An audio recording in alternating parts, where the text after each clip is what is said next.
Joder, ya ha pasado una semana y el jefe no ha publicado nada. Pues haz algo, lo que sea. Bien, haré lo que pueda. Investigadores rusos a finales de los 40 mantuvieron a 5 personas despiertas por 15 días utilizando un estimulante basado en gas. Los tuvieron encerrados en un ambiente sellado para monitorear cuidadosamente el uso de oxígeno, de manera que el gas no los matase, debido a las altas concentraciones de gas. Esto fue antes de que existiera el circuito cerrado, por lo que tuvieron que usar micrófonos y ventanas con grosor de 5 pulgadas para observar a los sujetos. El cuarto estaba lleno de libros, cobijas para dormir, pero ninguna cama, agua corriente, baño y la suficiente cantidad de comida para que los 5 sobrevivieran por un mes. Los sujetos de prueba eran prisioneros políticos y de guerra declarados enemigos del Estado durante la Segunda Guerra Mundial. Todo estuvo bien por los primeros 5 días. Los sujetos rara vez se quejaban después de que falsamente se les había prometido su libertad si aceptaban tomar parte de la prueba y no dormir por 30 días. Sus conversaciones y actividades fueron monitoreadas y los científicos notaron que conforme pasaba el tiempo, ellos hablaban sobre incidentes traumáticos de su pasado. Después de 5 días se empezaron a quejar de las circunstancias y eventos que los llevaron a donde estaban y empezaron a demostrar paranoia severa. Dejaron de hablar entre ellos, y comenzaron a murmurar de manera alterna en los micrófonos. De manera extraña, todos parecían creer que podían ganar la confianza de sus captores si traicionaban a sus camaradas. En un principio se creyó que esto era un efecto del gas. Después de 9 días, el primero de ellos empezó a gritar. Corría por todo el cuarto gritando repetidamente por 3 horas seguidas. Después, trató de continuar gritando, pero solo podía dar un grito ocasional. Los científicos postularon que físicamente se había destrozado las cuerdas vocales. La parte más sorprendente de comportamiento fue cómo sus compañeros reaccionaron a esto. O mejor dicho, como no reaccionaron, continuaban murmurando en los micrófonos hasta que el segundo de los prisioneros comenzó a gritar. 2 de los prisioneros que no gritaban, tomaron los libros y llenaron página tras página de sus propias heces, y de manera calmada, los pusieron sobre las ventanas del cuarto. Los gritos cesaron de repente. Al igual que los murmullos de los micrófonos. Pasaron otros 3 días. Los investigadores checaban los micrófonos constantemente para asegurarse de que trabajaban, porque creían que era imposible no escuchar sonidos con 5 personas dentro. El consumo de oxígeno indicaba que los 5 debían seguir vivos. De hecho, el consumo de oxígeno era el necesario para 5 personas que hacían ejercicio extenuante. En la mañana del 14º día, los investigadores hicieron algo que no debían hacer para llamar la atención de los prisioneros. Utilizaron el intercom dentro del cuarto, esperando provocar respuestas de los prisioneros, pues temían que estuviesen muertos, o en estado vegetal. Anunciaron: abriremos el cuarto para probar los micrófonos. Aléjense de las puertas y acuéstense con las manos atrás en el piso o se les disparará. Se le otorgará la libertad a uno de ustedes si obedecen. Para su sorpresa, escucharon solo una frase, con voz calmada: no queremos ser liberados. Hubo un gran debate entre los investigadores y fuerzas militares que financiaban el proyecto. Sin poder provocar más respuestas utilizando el intercom, finalmente se decidió abrir el cuarto a la medianoche del día número 15. Se limpió el gas del cuarto, y se llenó de aire fresco. Inmediatamente, voces de los micrófonos empezaron a objetar. 3 voces diferentes rogaban por la vida de sus seres queridos, que encendieran el gas nuevamente. Se abrió el cuarto para sacar a los prisioneros. Gritaron más fuerte que nunca, al igual que los soldados, cuando vieron lo que había dentro. 4 de los sujetos seguían vivos. Las raciones de los pasados 5 días no habían sido tocadas. Habían pedazos de carne de las costillas y pantorrillas del sujeto muerto colocados dentro del drenaje del centro del cuarto, bloqueándolo, permitiendo que 4 pulgadas de agua se acumulara en el piso. Los 4 sobrevivientes también tenían pedazos de piel y carne arrancada de sus cuerpos. La destrucción de tejidos y la exposición de huesos en la punta de sus dedos indicaba que las heridas fueron infligidas por las manos, y no con los dientes, como era de suponerse. Al examinarlos, se descubrió que la mayoría de las heridas fueron autoinfligidas en su mayoría. La piel y los órganos de detrás de las costillas fueron removidos, mientras que el corazón, los pulmones y el diafragma seguían en su lugar. El tracto digestivo de los 4 sujetos podía verse trabajar, digiriendo comida. Rápidamente se hizo aparente estaban digiriendo su propia carne, y que ellos la arrancaron y se la comieron en el transcurso de los días. La mayoría de los soldados eran fuerzas especiales rusas en las instalaciones, pero aún así, muchos se negaron a regresar al cuarto para sacar a los prisioneros. Estos, sin embargo, insistían a gritos que los dejaran dentro y de manera alterna rogaron y demandaron que se encendiera el gas nuevamente, para evitar quedarse dormidos. Para sorpresa de todos, los sujetos pusieron una resistencia feroz durante la extracción. Un soldado ruso falleció cuando uno de los sujetos le mordió el cuello, otro fue gravemente herido cuando otro de los prisioneros le mordió la arteria femoral y los testículos. Otros 5 soldados perdieron la vida, si se cuentan a aquellos que se quitaron la vida en las semanas consecuentes al incidente. Durante la lucha, uno de los prisioneros dañó su bazo, sangrando de manera casi inmediata. Se intentó sedar al sujeto, pero fue imposible.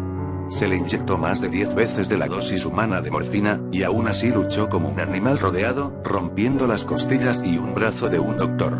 Se veía latir su corazón al máximo por 2 minutos completos, mientras se desangraba, y continuó gritando por más de 3 minutos, atacando a quien se le acercara, repitiendo la palabra más una y otra vez, cada vez más débil, hasta que cayó en silencio.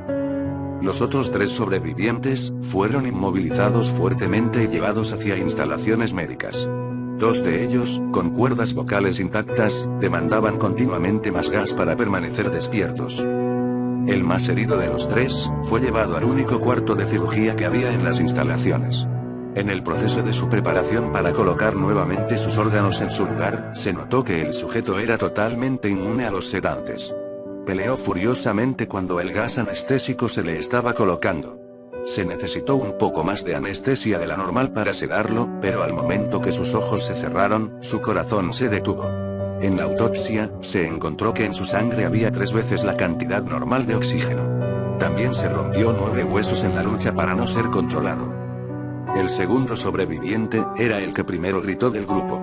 Con sus cuerdas vocales destruidas, no pudo objetar la cirugía, y solo reaccionaba agitando violentamente la cabeza en desacuerdo cuando se le administraba el gas anestésico. Afirmó violentamente con la cabeza cuando alguien sugirió hacer la cirugía sin anestesia, y no reaccionó durante la misma, que duró 6 horas en la cual se intentó reemplazar sus órganos abdominales y cubrirlo con lo que quedaba de su piel. El cirujano afirmó que era médicamente imposible que el sujeto siguiera con vida. Una enfermera aterrada que ayudó en la cirugía, comentó que la boca del paciente formaba una sonrisa cada vez que sus ojos se encontraban. Cuando la cirugía terminó, el sujeto miró al cirujano y empezó a hacer sonidos fuertemente, como tratando de hablar. Asumiendo que esto era de gran importancia, el cirujano le entregó un papel y una pluma, para que el paciente pudiera comunicarse. Sigue cortando, escribió. Se le hizo la misma cirugía sin anestesia a los otros 2 sujetos. Se les tuvo que inyectar un paralítico, pues ellos reían constantemente, y le era imposible realizar la operación al cirujano. Una vez paralizados, solo podían interactuar con sus ojos. En el momento en que pudieron hablar nuevamente, exigieron una vez más el gas estimulante. Los investigadores trataron de averiguar por qué se lastimaron de esa forma a sí mismos, y por qué querían el gas nuevamente. La única respuesta fue: debo permanecer despierto. Se reforzó a los 3 sujetos y los devolvieron al cuarto, para esperar su destino. Los investigadores, enfrentando la furia de sus benefactores militares por haber fallado las metas del proyecto, consideraron dar eutanasia a los prisioneros.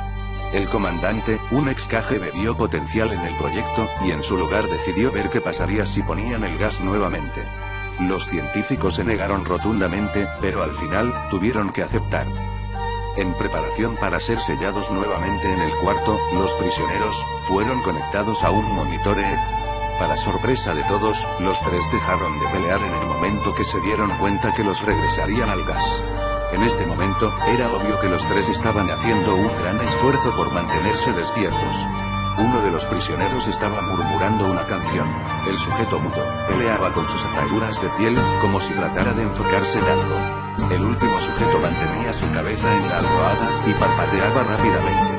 Siendo este el primero al que se le puso a leer, la mayoría de los investigadores monitoreaban sus ondas cerebrales con sorpresa. Eran normales la mayor parte del tiempo, aunque algunas veces aparecía una línea recta de manera inexplicable. Parecía que repetidamente sufrían de muerte cerebral. Mientras analizaban los datos, una enfermera notó que los ojos del sujeto se cerraron. Su Sus ondas cerebrales cambiaron inmediatamente por las de sueño profundo, luego se pusieron rectas, y de manera simultánea, su corazón se detuvo. El único sujeto que quedaba que podía hablar comenzó a gritar para que lo encerraran en ese momento. Sus ondas cerebrales mostraban las líneas rectas del sujeto que acababa de morir por quedarse dormido. El comandante dio la orden de sellar el cuarto con los 2 prisioneros dentro, junto con 3 de los científicos. Uno de los 3, inmediatamente tomó un arma y abrió fuego contra el comandante, matándolo de un tiro entre los ojos. Después apuntó al prisionero mudo, y le voló el cerebro. Apuntó al prisionero que quedaba vivo, mientras que los demás investigadores escaparon del cuarto. No me encerrarán con estas cosas. No contigo. Le gritaba al prisionero que estaba atado al camastro. ¿Qué eres? Demandó, necesito saber. El prisionero sonrió. Experimento sueño ruso. ¿Tan fácilmente te has olvidado de mí? El prisionero preguntó.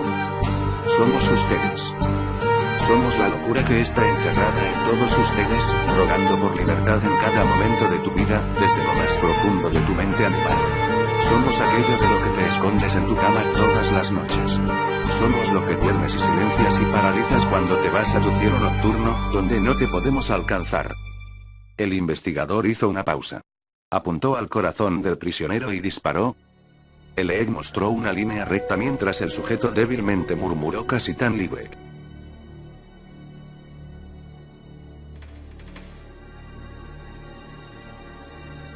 ¿Qué me dices? Me gusta, en fin, espero que ese trabajo especial valga la pena.